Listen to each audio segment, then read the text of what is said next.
Dengarkan ini baik-baik. Dengarkan ini baik-baik. Mereka adalah orang-orang yang sangat membenci kekristenan. Mereka adalah keluarga-keluarga yang anti akan kekristenan. Karena bagi mereka kekristenan itu sebuah kekafiran. Bagi mereka kekristenan itu adalah sebuah kebodohan. Bagi mereka kekristenan itu adalah sesuatu yang tidak masuk akal. Namun akhirnya kenapa mereka bisa percaya kepada Yesus Kristus? Kenapa mereka mau menjadi orang Kristen? Kenapa mereka rela menjadi orang Kristen? Itu harus jadi catatan tersendiri bagi kita semua. Karena mereka menemukan, mereka melihat sendiri bagaimana Yesus bekerja di dalam kehidupan mereka. Mereka mengakui bahwa Yesus itu bukan sebuah sosok yang hanya diperkenalkan berkuasa tapi tidak pernah menyatakan kekuasaannya. Tapi mereka mengenal pribadi Yesus. Mereka mengenal sosok namanya Yesus. Betul-betul nyata. Kuasanya nyata. Karena dia bisa melawat, dia bisa menjamah, menyembuhkan, dia bisa memulihkan. Dan mereka menyaksikan sendiri tentang kedahsyatan dan kemahakuasaan Yesus Kristus. Jadi saudara-saudaraku yang terkasih dalam Tuhan, ya, jangan main-main dengan Yesus. Yesus tidak seperti Allah-Allah lain, tidak seperti Tuhan-Tuhan non-Kristen. Di mana Tuhan-Tuhan itu berkuasa tetapi tidak pernah membuktikan kuasanya. Beda dengan Yesus. Kita ini juga pelajaran bagi kita orang Kristen. Jangan membenci mereka yang membenci kekristenan hari ini. Karena doakan mereka supaya Tuhan melawat mereka. Tuhan menangkap mereka dari pembenci menjadi pecinta. Itulah tujuan Tuhan. Kenapa dia mengatakan kita harus mengasihi mereka. Haleluya. Tuhan memberkati saudara. Mari silakan saksikan video kesaksian berikut ini selengkapnya. Haleluya. Sebelumnya saya itu beragama Muslim. Orang tua saya dua-duanya itu sangat anti akan Kristus, anti akan Kristen gitu. Sama sekali saya dan keluarga saya tidak mengenal siapa itu Yesus sebelumnya. Itu yang kami percayai adalah di agama terdahulu adalah Yesus itu adalah nabi. Langkah kakiku, hatiku pengen melihat salib. Berjalan aku ke salah satu gereja, di situ aku melihat salib luar biasa, yang aku rasakan tenang, damai, serasa kayak yang beban ini yang aku ngerasain kayak yang wah luar biasa seperti itu. Meskipun orang tua saya awalnya melarang, saya tidak boleh berteman dengan yang non-muslim, harus dengan yang muslim, tapi saya tidak hiraukan karena saya percaya Tuhan yang baik, agama yang baik, pasti menghargai apapun yang dianut oleh orang lain. Dinamakan sholat, apa yang dinamakan beribadah kepada Tuhan, saya tetap lakuin, bahkan saya juga ikut yang namanya remaja masjid, seperti itu. Dan ketika bulan puasa itu pasti selalu ada itu yang namanya sholat tarawih, dan setelah selesai sholat tarawih pasti ada yang dinamakan baca Al-Quran kayak gitu, tadarus Quran kayak gitu kan. Orang tua saya itu sama sekali tidak memperbolehkan saya untuk bergaul dengan yang beragama non-muslim kayak gitu. Saya memang diwanti-wanti untuk tidak mendekati yang beragama non-muslim seperti itu kan. Orang tua saya bilang, aku takut kamu itu ikut-ikutan sama mereka. Aku takut kamu itu masuk Kristen. Itu kata orang tua saya, seperti itu kan. Jangan deket-deket sama orang Kristen, gitu kan. Dan orang tua aku langsung bilang, apa maksud kamu ngomong seperti ini? Gitu. Kamu tahu nggak, di Islam itu dosa loh, ngucapin Natal sama orang Kristen. Itu kata orang tua aku. Tepatnya di Februari,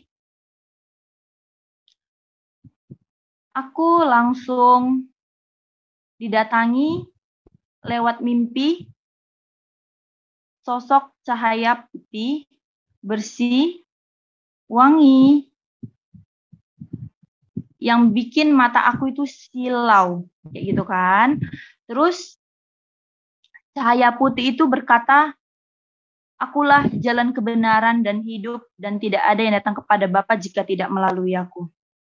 Ini lepas, hilang, damai yang aku rasakan ketika aku bertekuk lutut di depan salib. Untuk pertama kalinya, aku menyebut, ya Tuhanku, Yesus Kristus.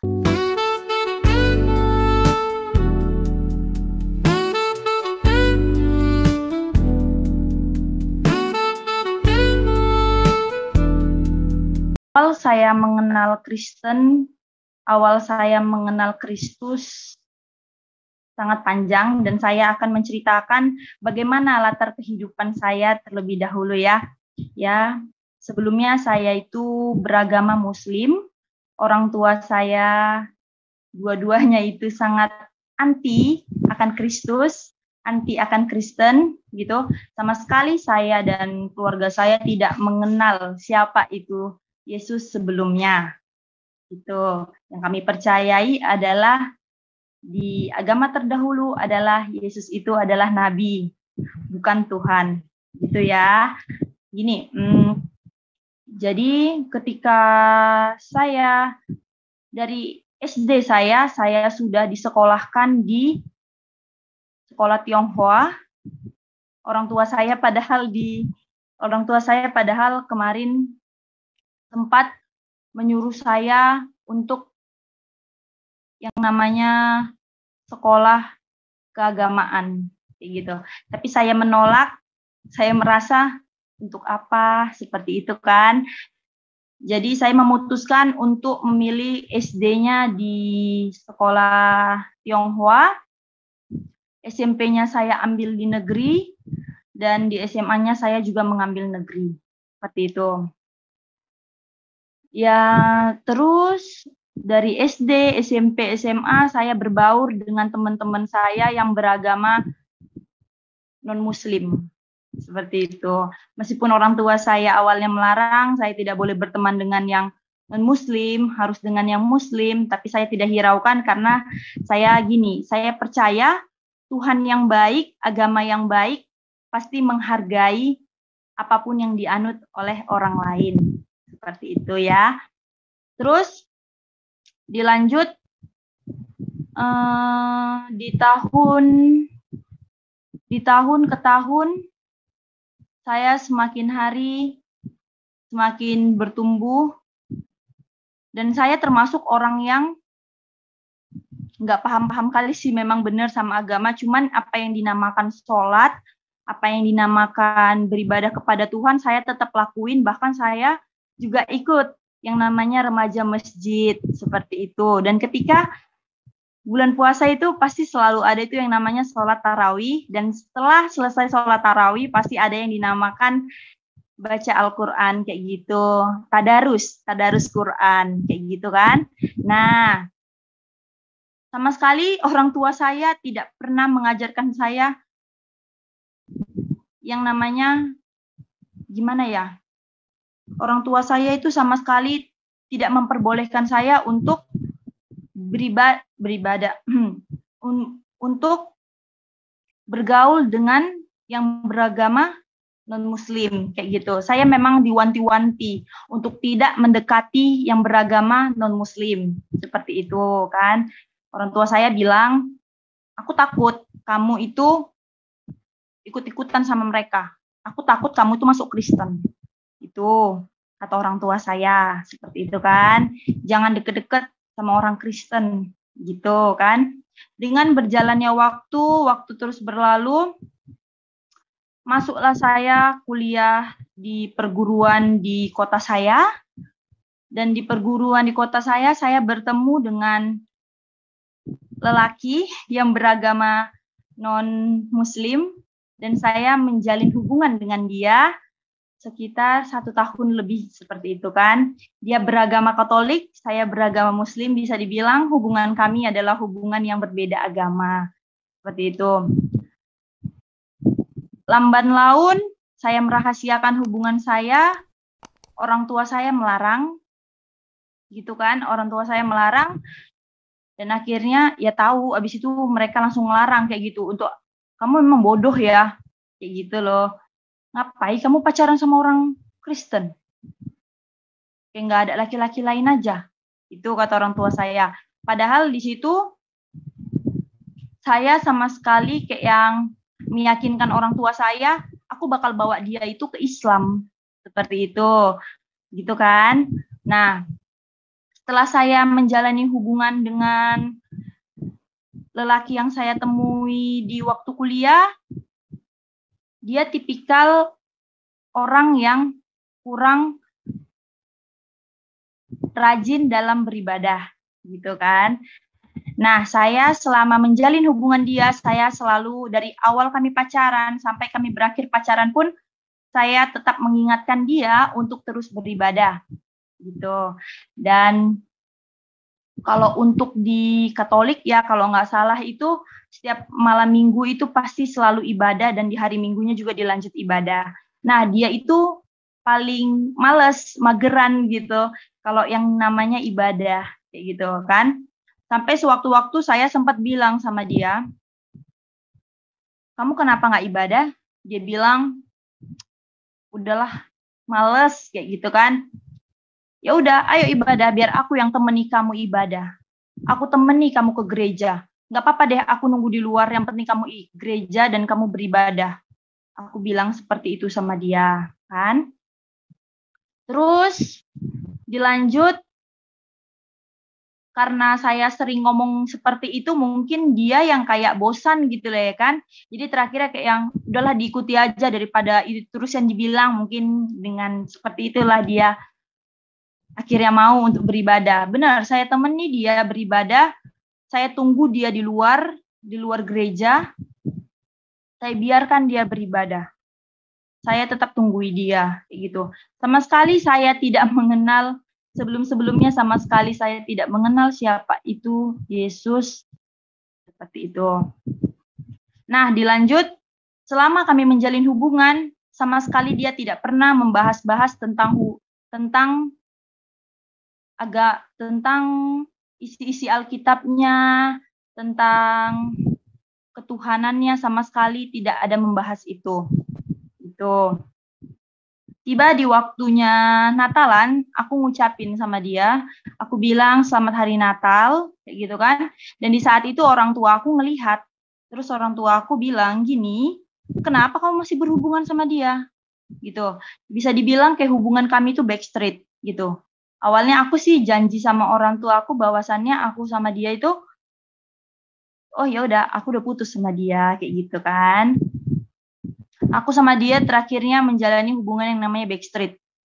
Sampai tiba di waktu Natal, aku ngucapin sama dia, selamat Natal. Terus di situ nggak lama orang tua aku lihat HP aku dan orang tua aku langsung bilang, apa maksud kamu ngomong seperti ini? Kayak gitu. Kamu tahu nggak, di Islam itu dosa loh ngucapin Natal sama orang Kristen. Gitu kata orang tua aku. Lambat laun, aku masih tetap kayak yang ngeiyakan apa yang diomongkan orang tuaku. Aku biar mending kayak yang udahlah cepetin aja, iyakan aja kayak gitu kan. Daripada ribet kan kalau ngelawan yang namanya emak-emak. Jadi aku iyain aja apa yang dibilang orang tuaku. Sampai tiba di sewaktu-waktu dia semakin berubah, aku juga semakin kayak yang udahlah kayak gitu. Capek juga kayak gitu kan.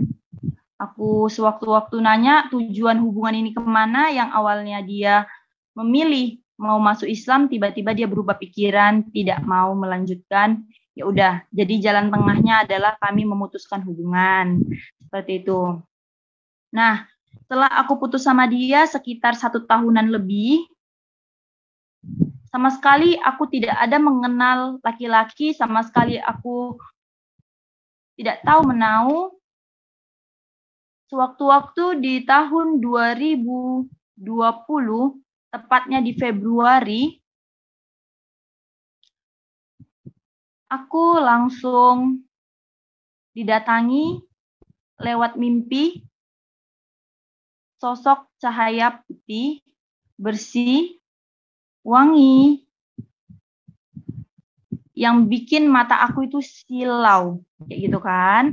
Terus cahaya putih itu berkata, akulah jalan kebenaran dan hidup, dan tidak ada yang datang kepada Bapa jika tidak melalui aku. Di situ aku mulai terbangun dan aku sama sekali nggak ngegubris apa yang dimaksudkan.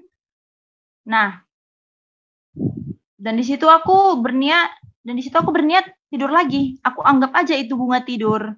Kalau kita kan biasanya itu kalau ada mimpi-mimpi yang aneh-aneh yang kita nggak ngerti itu pasti selalu bilang kayak yang, oh bunga tidur itu kok, kayak gitu.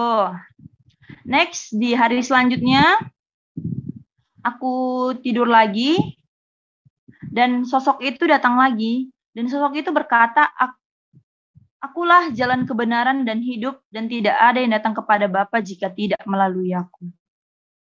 Itu sosok itu datang lagi, dan di situ aku mulai terbangun, tapi aku masih tidak menggubris sama sekali, dan aku masih menganggap itu bunga tidur karena aku sebelum-sebelumnya sama sekali tidak mengerti apa maksud itu. Nah, kan?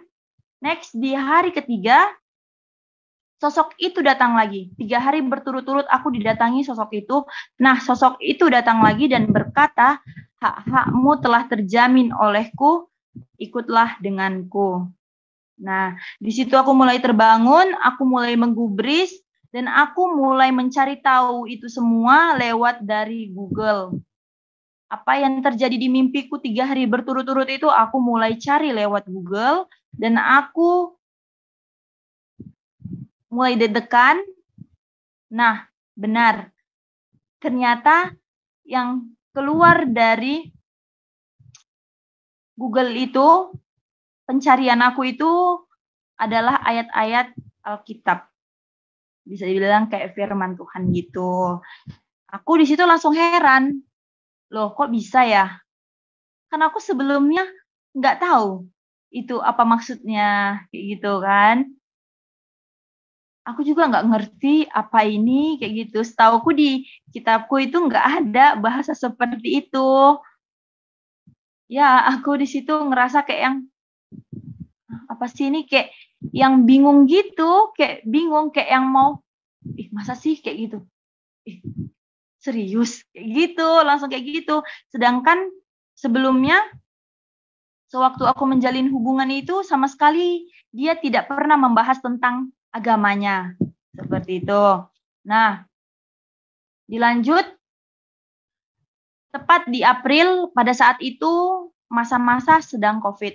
Tepat di April, saya coba untuk menghubungi teman saya. Saya bilang sama teman saya, aku di bulan kemarin itu aku dapat mimpi loh. Aku bilang, teman saya namanya Selin. Aku dapat mimpi loh Selin, aku bilang sama teman aku kan.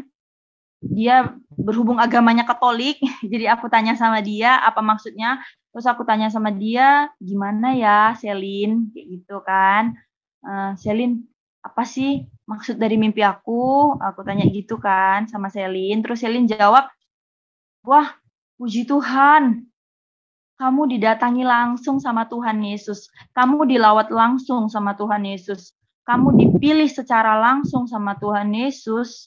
Sedangkan aku yang sedari kecil sudah memeluk agama Kristen, aku tidak pernah didatangi yang namanya Tuhan Yesus. Dijumpai langsung tidak pernah. Dalam mimpi pun tidak pernah. Kamu yang bukan hambanya, malah kamu yang didatangi Tuhan Yesus. Puji Tuhan. Itu kata Selin. Nah, di situ aku masih terus mencari jati diriku. Aku terus sholat tahajud, aku terus berdoa sama Tuhan, dan aku bilang, ya Allah, tunjukkanlah siapa jati diriku sebenarnya. Seperti itu. Nah, nggak lama kemudian, keesokan harinya, tiba-tiba langkah kakiku, hatiku, pengen melihat salib. Berjalan aku ke salah satu gereja, di situ aku melihat salib luar biasa, yang aku rasakan tenang, damai, serasa kayak yang beban ini yang aku ngerasain kayak yang, Wah, luar biasa seperti itu. Nah, di situ dengan berjalannya waktu, timbullah keraguan-raguanku. Masa iya sih aku harus ninggalin orang tuaku? Masa iya sih aku nggak ini, kayak gitu kan? Nggak aku pengen mengenal Yesus, cuman aku masih memikirkan yang namanya ibuku, gitu. Ibu dan ayahku itu sudah berpisah sejak tahun 2017 ya. Aku di situ memikirkan ibuku, dan aku di satu sisi mau yang namanya mengenal lebih dalam siapa itu Yesus, gitu. Aku terus berdoa sama Tuhanku, ya Allah tunjukkan. Itu yang asal aku bilang. Nah, setelah aku meminta itu sama Tuhanku, terus kata hati menyuruh aku untuk membaca Alkitab. Di situ aku nggak punya Alkitab sama sekali, jadi aku download Alkitab. Karena saking penasarannya, ya udah terakhirnya aku nggak ninggalin ibuku dan aku tetap baca Alkitab lewat handphone aku, kayak gitu kan. Aku download Alkitab di HP aku, terus aku baca-baca dari Kejadian sampai ke Wahyu, tapi nggak aku baca semua ya, aku bacanya lompat-lompat, gitu kan. Aku mulai mengenal. Nah, tepat di Desember 2020,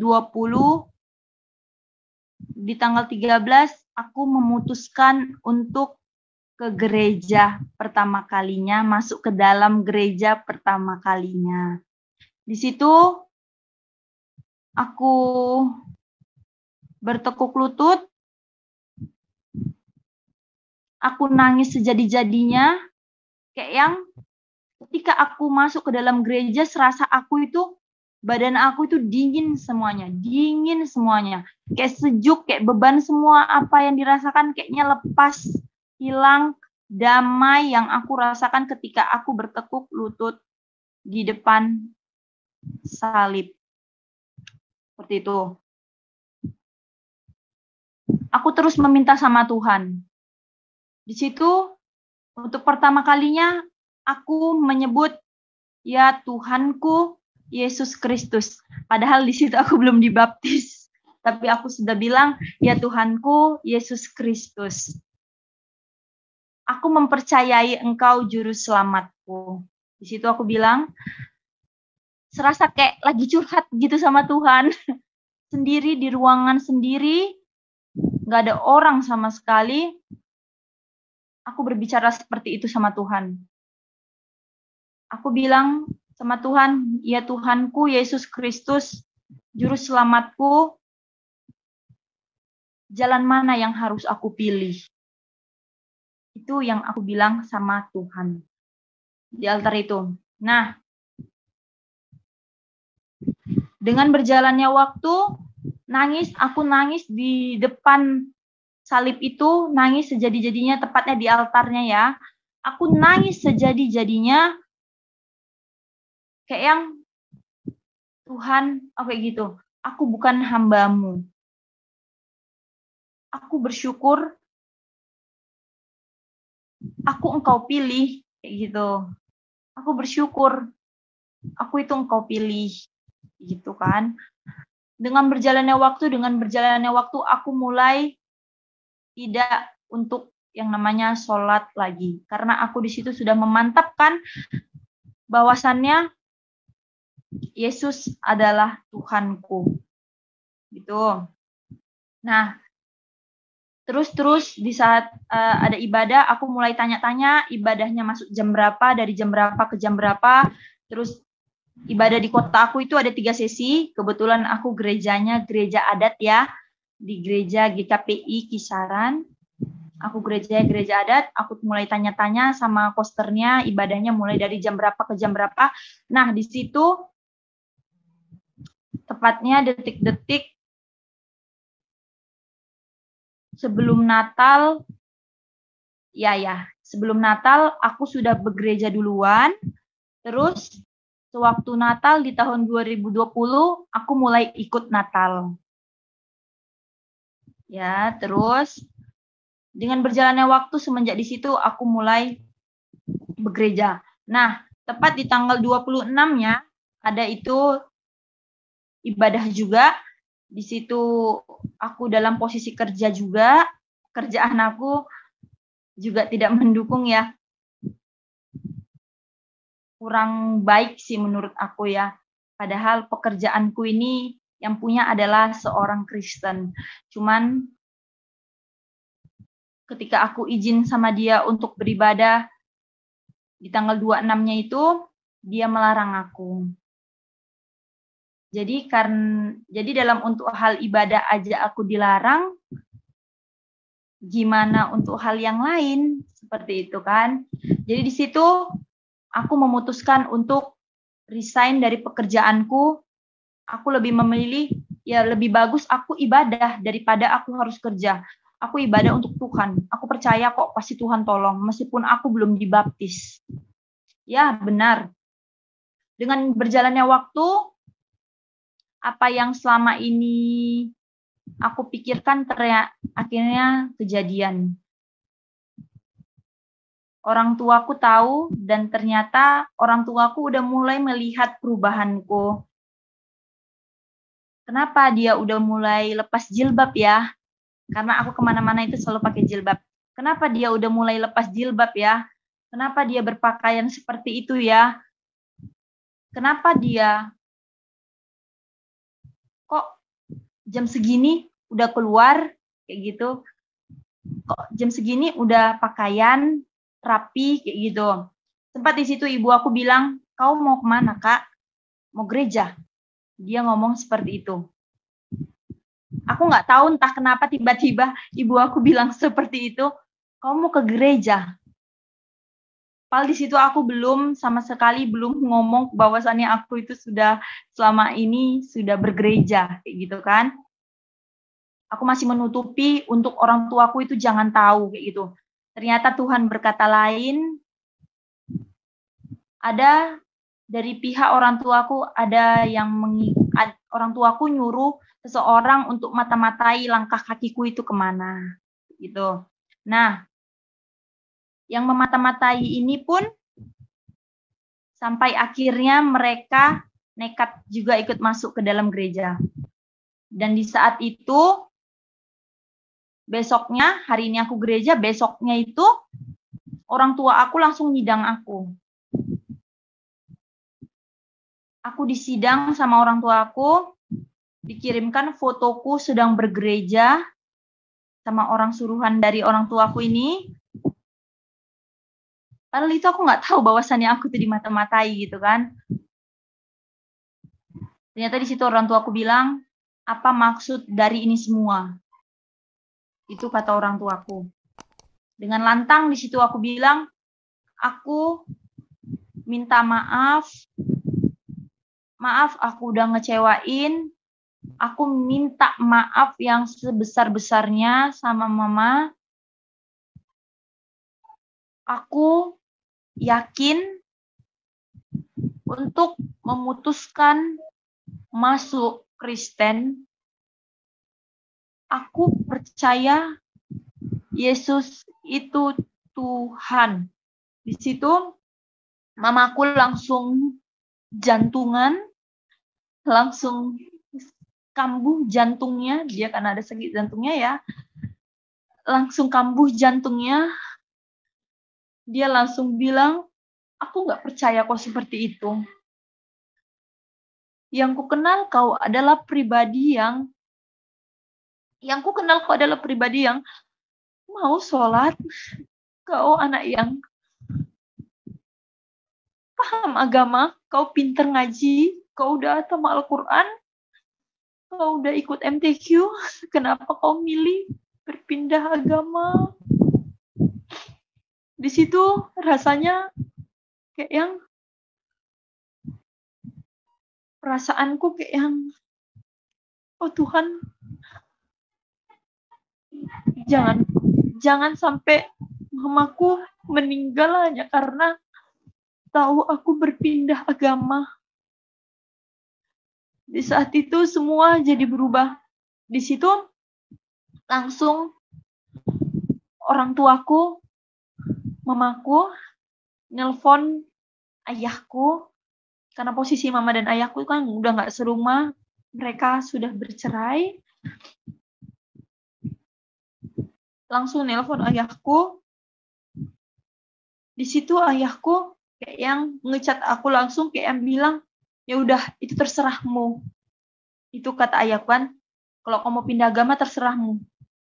Senang kau hanya di senang kau hanya di dunia, sengsara kau di akhirat. Itu kata ayahku.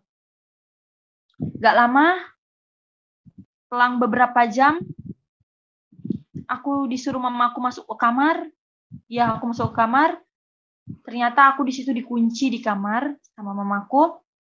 Ditelepon ayahku. Kok seenakmu aja nyuruh dia berpindah agama. Sampai dunia akhirat, sampai aku mati, gak akan kuizinkan dia berpindah agama. Itu kata mamaku. Nah, di situ kejadiannya, kalau beberapa jam, ayahku datang. Di situ nggak tahu apa yang terjadi, tiba-tiba mereka di situ langsung manggil ustadz. Tepatnya itu kejadiannya di Januari. Di Februari tahun 2021. Di situ orang tuaku langsung manggil ustadz, langsung ngumpulin semua keluargaku. Mamaku langsung telepon keluarga besarku bahwasannya aku itu sudah bergereja, sudah mau berpindah agama, kayak gitu. Segala upaya udah dilakuin sama orang tuaku untuk mempertahankan aku masuk untuk netap di Islam. Itu kan, dipanggil ustadz, dipanggil orang-orang, katanya aku ini kemasukan. Jadi aku itu bahkan diruqyah, kayak gitu kan. Kata mereka aku ini kemasukan, kata mereka aku ini nggak sadar, kata mereka ini entahlah, banyak kayak gitu kan.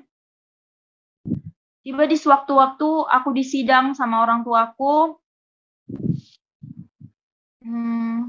Aku disidang sama orang tuaku, aku disidang sama keluarga besarku, aku disidang juga di depan ustadz, disidang juga di depan para ulama-ulama, gitu kan.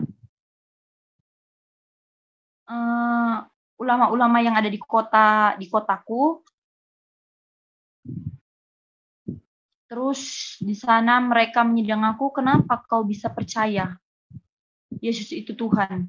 Aku jelaskan awal mula perjalananku, kenapa aku meyakinkan diri lagi. Aku meyakinkan diri aku bakal masuk Kristen.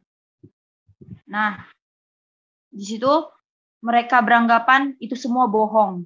Yang datang ke mimpi kau itu setan. Yang datang ke mimpi kau itu setan. Itu kata mereka. Itu semua nggak ada.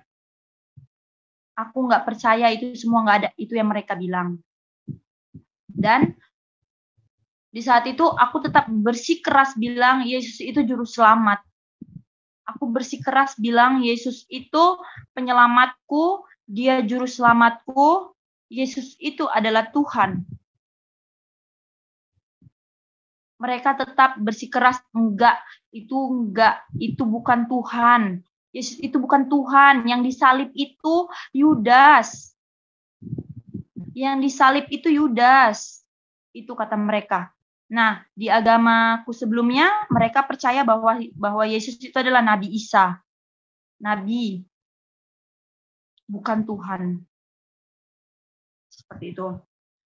Hari berlanjut, aku berontak, aku langsung beresi baju-baju aku langsung masukin baju-baju aku itu ke koper semuanya, aku langsung pergi. Di situ kejadian ayahku numbuk mukaku ini sampai biram.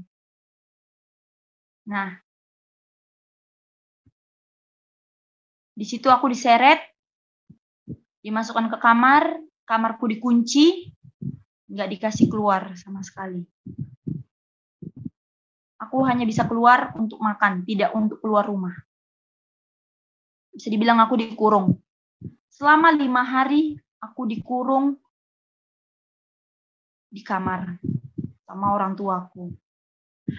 Mamaku berusaha untuk terus melafazkan di saat aku tidur, mamaku tidur sampingku, dia terus melafazkan, dia peluk aku, dia terus melafazkan ayat-ayat Al-Quran, dia terus melafazkan Al-Fatihah, dia terus melafazkan ayat kursi, dia terus melafazkan semua ayat-ayat yang ada di Al-Quran.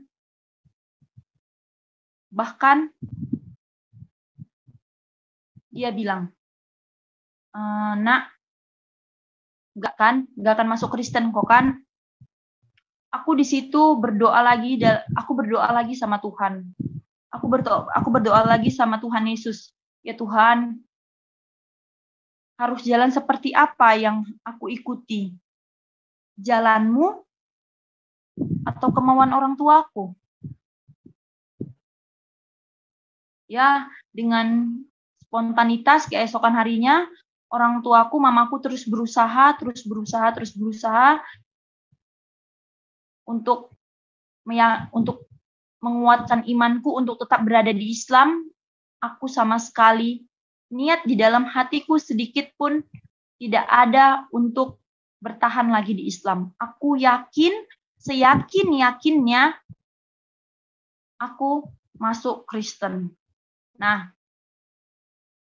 di saat kejadian itu, ternyata Tuhan langsung jawab. Kata hatiku berbicara, ikuti aja apa kemauan orang tuamu. Ya, aku ikuti. Di situ ibuku nyuruh aku untuk sholat, untuk baca Al-Quran. Ya, aku tetap ikuti itu semua. Aku tetap ikuti sholat, tapi fokusku, tujuanku hanya kepada Yesus. Aku baca Al-Quran, ya baca Al-Quran, tapi tujuanku hanya tetap kepada Yesus, tidak ke Tuhanku sebelumnya. Itu. Dengan berjalannya waktu, tepat di hari ketiganya, di situ aku terniat untuk bunuh diri karena sama sekali tidak bisa keluar. Aku mikir lagi, aku mau bunuh diri di mana ya? Di sini juga nggak ada ininya, nggak ada selah-selahnya untuk bisa nyangkutkan tali kayak gitu kan. Tapi kayak yang Roh Kudus, kayak seperti ada bisikan, dan aku percaya itu adalah Roh Kudus, kayak bisikan, bertahanlah anakku. Itu. Aku mendapat bisikan itu, dan aku mengurungkan niatku untuk bunuh diri. Masuk di hari keempat, sama sekali aku tidak boleh keluar rumah, karena orang tua aku takut aku itu lari. Ya, aku ikuti kemauan mereka. Aku tetap di kamar. Di hari keempat, di situ malamnya mamaku udah gak tidur lagi sama aku. Di situ aku nangis, aku berdoa yang sejadi-jadinya. Aku bilang, ya Tuhan, kalau Engkau memang benar-benar adalah Yesus yang di kayu salib, yang disalibkan, kalau memang benar Engkau adalah Yesus sang juru selamat, pasti Kau keluarkan aku dari rumah ini sekarang juga. Itu yang aku bilang sama Tuhan. Kalau memang Engkau adalah Yesus Tuhan yang disalibkan, pasti Engkau mengeluarkan aku dari rumah ini sekarang juga. Ya. Doa orang benar itu besar kuasanya. Itu yang aku percaya sampai sekarang. Bahkan ketika di saat aku mengalami perjumpaan pertama itu, di saat aku udah mulai ngobrol dengan temanku yang Katolik itu, bahkan lagu yang sampai sekarang menjadi lagu andalanku itu adalah Betapa Hatiku. Lagu itu yang selalu menjadi andalanku sampai sekarang. Ya, masuk di hari keempat, aku berdoa seperti itu. Next, di hari berikutnya, siangnya, nggak tahu entah apa yang terjadi di situ, mamaku langsung nyuruh aku kayak yang, sholat kau ya, baca Al-Quran. Aku cuman jawab iya. Tapi tetap aku lakuin sholat, tapi aku hanya fokus ke Tuhan Yesus. Terus, pintu kamarku di hari kelima sudah dibuka. Cuman pintu yang di rumah ada beberapa yang dikunci. Entah kenapa, setelah itu aku mencoba untuk berusaha untuk keluar dari pintu depan, ternyata dikunci. Aku keluar dari pintu samping, ternyata dikunci. Puji Tuhannya, di pintu belakang, di pintu dapur, sama sekali mama aku lupa ngunci itu. Di situ, dalam keadaan itu, aku yakinkan ketika aku mengikut Tuhan, apapun barang-barang, apapun fasilitas yang ada di rumah ini tidak akan aku bawa sedikit pun. Baik itu HP, baik itu uang, baik itu ATM, apapun itu aku tinggalkan. Di situ aku juga speechless, kayak yang doaku Tuhan kabulin ternyata. Aku lewat dari pintu dapur, dan di belakang rumah kami itu dulu itu di belakangnya itu penuh dengan sawit-sawitan. Pasti kebayang sih gimana duri-duri sawit itu, pohon-pohon itu, kayu-kayu itu, gitu kan. Rumput besar-besar kayak gitu. Pasti semak belukar lah pokoknya. Tapi itu tadilah, yang namanya pikul salib itu memang nggak mudah. Memang harus ada usahanya. Ketika kita yakin mengikuti Yesus, di saat itu jugalah duniawi harus kita tinggalkan. Bahkan orang tua pun memang harus kita tinggalkan. Harus tetap fokus yang namanya pikul salib dan sangkal diri. Nah, aku lari sekencang-kencangnya, aku lari sejadi-jadinya. Aku berdoa sama Tuhan, ya Tuhan lindungi aku, lindungi aku, lindungi aku. Jangan sampai ada orang yang nampak. Jangan sampai ada orang yang lihat aku, lindungi aku. Bungkus aku dengan darah-Mu Tuhan, bungkus aku dengan darah-Mu. Lindungi aku Tuhan, lindungi. Itu yang aku bilang. Nah, akhirnya aku mencari tujuanku, kemana tujuanku. Dan di situ sempat ada sebelum-sebelumnya memang ada salah satu dari pihak gereja menginginkan aku untuk tinggal di rumahnya, dan akhirnya aku lari ke rumahnya untuk tempat perlindunganku. Aku lari ke rumahnya, puji Tuhan aku dilindungi, puji Tuhan di saat itu juga aku dapat dari pihak gereja dan aku dilarikan, dan di saat itu juga aku dilarikan di salah satu kota sekitar 45 menit dari kotaku yang sekarang. Aku dilarikan ke kota itu untuk disembunyikan, dan aku dapat telepon dari pihak aku dapat orang tua angkatku ini, aku anggap mereka orang tua angkatku. Orang tua angkatku ini dapat kabar dari pihak gereja bahwasannya keluargaku mencari aku ke gereja. Gitu. Tapi mereka berusaha untuk menutupi. Terus 4 minggu aku tinggal di kota itu. Yang kurasakan kurang baik ya perlakuannya. Tapi di situ aku coba untuk yang kayak, oh ya udahlah Tuhan, mungkin seperti inilah pikul salib itu, kayak gitu. Aku tegar kok, aku sabar kok, kayak gitu kan. Nah, tiba di waktu yang tepat di 4 minggunya, minggu terakhir, aku mulai mengeluh karena perlakuan dari pihak itu kurang baik sama aku. Aku telepon, aku coba hubungi teman aku yang kantornya deket sama rumah itu, aku coba hubungin teman aku. Aku bilang sama teman aku bahwasannya aku mau balik ke kotaku. Tolong telepon dong mama sama bapak untuk jemput aku. Aku nggak tahan di sini. Aku bilang seperti itu. Aku menyerah. Ya manusiawi ya Kak ya, namanya manusiawi juga ya kan. merasakan yang namanya tertekan juga kayak gitu kan. Nah, aku balik ke kotaku, ternyata karena situasi juga lagi kurang baik untuk aku balik ke kotaku yang sekarang ini. Di saat itu ada gempuran dari orang tuaku, dari keluarga besarku. Ketika kami juga berdiskusi di rumah itu, ternyata baptis adalah jalan salah satunya. Jadi tidak ada lagi tarik-menarik dari pihak keluarga besarku kayak gitu kan. Nah, tepat di bulan 4 tahun 2021 aku dibaptis. Aku hanya ngikuti cuman beberapa pelatihan aja, abis itu aku langsung dibaptis. Terus setelah aku dibaptis, kelang beberapa bulan, aku mulai mencoba terus berdoa sama Tuhan, ya Tuhan, luluhkanlah hati orang tuaku. Kiranya orang tuaku mau menerima aku gitu. Nah, ternyata Tuhan berkata lain, hanya ibukulah yang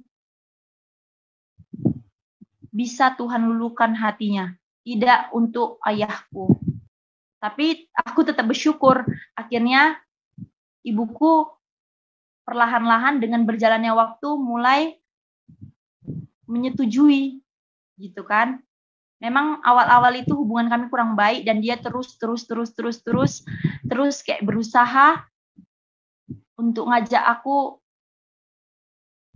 memilih Islam lagi. Cuman aku dengan hati aku, dengan keyakinan aku meyakinkan diri untuk terus berada di Kristen, untuk terus bahkan sampai mati aku tetap mau ikut Yesus. Apapun ceritanya, mau gimana pun ceritanya, aku tetap mau ikut Yesus. Aku nggak mau lagi beralih lagi, aku nggak mau. Dan di saat itu juga hubunganku dengan mamaku perlahan-lahan membaik, naik turun sih, membaik, memburuk. Ya karena kami saling adu argumen kayak gitu kan. Tepat di tahun ini, di bulan lalu, setelah setahun aku dengan ibuku nggak ketemu, akhirnya 2 tahun juga sih. Ya, 2 tahun aku sama ibuku nggak ketemu. 1 tahun ya, 1 tahun. 1 tahun, akhirnya 1 tahun aku sama ibuku nggak ketemu, Tuhan pertemukan lagi. Di bulan lalu, di bulan Mei. Tuhan pertemukan aku sama ibu kandungku. Mulai berhubungan baik lagi. Dan di situ dengan aku mengucap syukur, puji Tuhan, akhirnya ibuku menyetujui aku untuk berpindah agama. Meskipun masih ada upaya dia untuk untuk menarik aku masuk Islam lagi, tapi aku percaya ibuku lebih paham apa yang aku rasain. Tuh. Dan sekarang hubungan aku dengan ibuku, puji Tuhan, sudah membaik. Tidak ada lagi pemaksaan dia sewaktu aku masih awal-awal itu ya mau masuk Kristen, udah nggak ada lagi. Cuman ya sedikit-sedikit upaya dia lah. Tidak memaksa, cuman adalah upaya dia gitu. Dan selalu aku patahkan dengan kata, sudah lama, aku bilang kan, sudah lama, ini udah pilihan aku. Aku juga udah nyaman kok sama agamaku, itu sih. Ya, semoga ceritaku juga ini bisa menginspirasi kita semua ya, untuk semakin dekat lagi sama Tuhan, untuk semakin dekat lagi percaya sama Tuhan, bahwa nggak ada yang nggak mustahil. Awalnya aku juga mikir, mustahil sih aku bisa sama mamaku lagi kayak gitu loh. Sedangkan mamaku itu orangnya fanatik. Tapi semenjak aku menjadi Kristen, sama sekali mamaku tidak fanatik. Fanatik itu berubah semuanya. Gitu. Semoga ceritaku ini dapat menginspirasi orang-orang yang percaya Yesus itu adalah Tuhan dan Juru Selamat.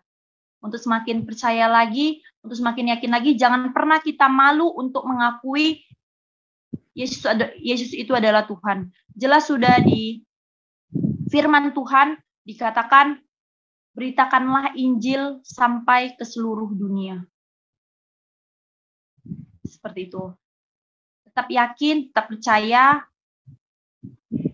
Semua indah pada waktunya. Dan apapun pergumulan, apapun itu pasti selalu ada solusinya. Dan jangan pernah lelah yang namanya pikul salib. Teruslah menyangkal diri. Teruslah menyangkal diri. Teruslah pikul salib. Seperti itu. Sekian cerita dari aku. Haleluya. Puji Tuhan, Tuhan memberkati saudara, bagikan terus tayangan-tayangan kami kepada sekalian banyak orang, supaya mereka juga diberkati oleh Tuhan. Sampai berjumpa lagi dalam program acara kami selanjutnya. Tuhan Yesus memberkati. Shalom, haleluya.